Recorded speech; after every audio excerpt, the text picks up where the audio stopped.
আজ 12ই জানুয়ারি। এই পবিত্র দিনে বাংলার মাটিতে জন্মগ্রহণ করেছিলেন নরেন্দ্রনাথ দত্ত। পরবর্তীকালে রামকৃষ্ণ পরমহংসের শিষ্যত্ব গ্রহণ করে সন্ন্যাস জীবন গ্রহণের পর তিনি স্বামী বিবেকানন্দ নামে অভিষিক্ত হন। আমরা গণসম মনুষ্যী আজকের এই দিনটি বিশেষ মর্যাদা ও গভীর শ্রদ্ধার সঙ্গে উদযাপন করছি।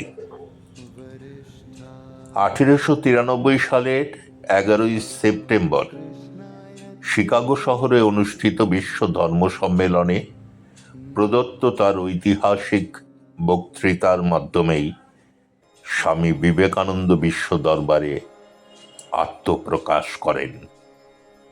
সেই উপস্থিতি কেবল একটি বক্তৃতা ছিল না, তা ছিল মানব সভ্যতার প্রতি এক যুগান্তকারী আহ্বান।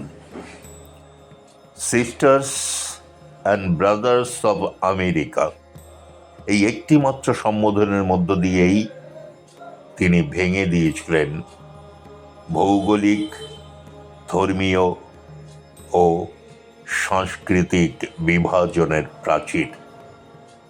তার কণ্ঠে প্রতিধ্বনিত হয়েছিল মানবতার এক চিরন্তন সত্য: সব মানুষ এক, আর সব ধর্মের চূড়ান্ত লক্ষ্য একই। স্বামী বিবেকানন্দ বিশ্বাস করতেন ধর্ম কোনো বিভেদের হাতিয়ার নয়, ধর্ম মানুষের আত্মোন্নয়নের পথ।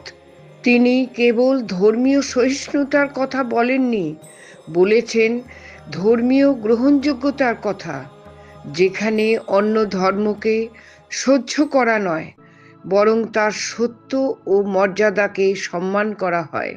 তার ভাষায় যত ধর্মের পথ তত মত। এই বহুত্বই মানব সমাজের শক্তি, দুর্বলতা নয়।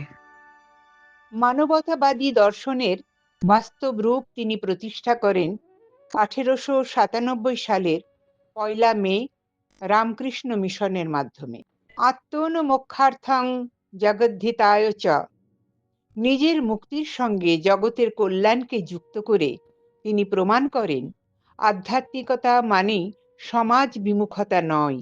শিক্ষা, স্বাস্থ্যসেবা, দুর্যোগ ত্রাণ ও মানব কল্যাণে রামকৃষ্ণ মিশনের নিরলস কাজ আজও তাঁর আদর্শের জীবন্ত উদাহরণ।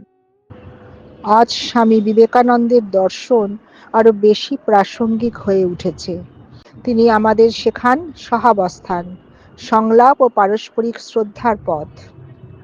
তিনি আমাদের স্মরণ করিয়ে দেন সত্য ধর্ম কখনো মানুষকে মানুষের থেকে বিচ্ছিন্ন করে না, বরং মানুষকে মানুষের আরো কাছাকাছি নিয়ে আসে। স্বামী বিবেকানন্দের প্রভাব ভারতের সীমানা ছাড়িয়ে বিশ্ব জুড়ে বিস্তৃত। তার মানবতাবাদী ও সর্বজনীন দর্শনে অনুপ্রাণিত হয়ে আয়ারল্যান্ডের মার্গারেট নোবেল দীক্ষা নিয়ে ভগিনী নিবেদিতা নামে ভারতে আত্মনিয়োগ করেন।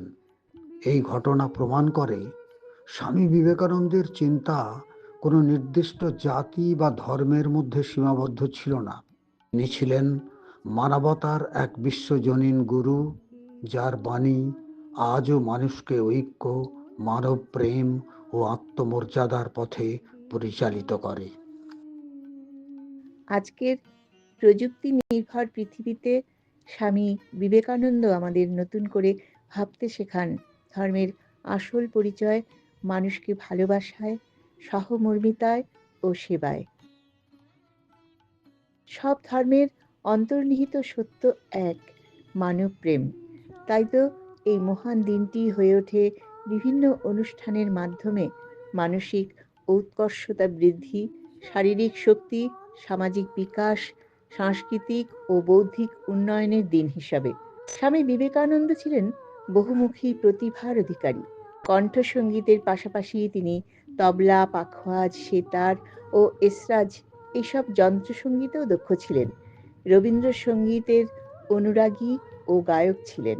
রবীন্দ্রনাথ ঠাকুর তার আধ্যাত্মিক ভাবনার প্রতি গভীর শ্রদ্ধা পোষণ করতেন। স্বামী বিবেকানন্দের জন্মদিনটি আমাদের জীবনে আলোকবর্তিকা বহন করে আনে, সুস্থ, সচেতন ও মানবিক জীবনযাপনের অনুপ্রেরণা হিসেবে।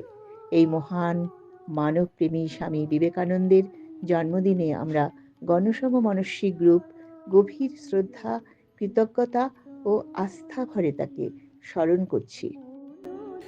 জীবে প্রেম করে যেই জন, সেই জন সেবেছে ঈশ্বর।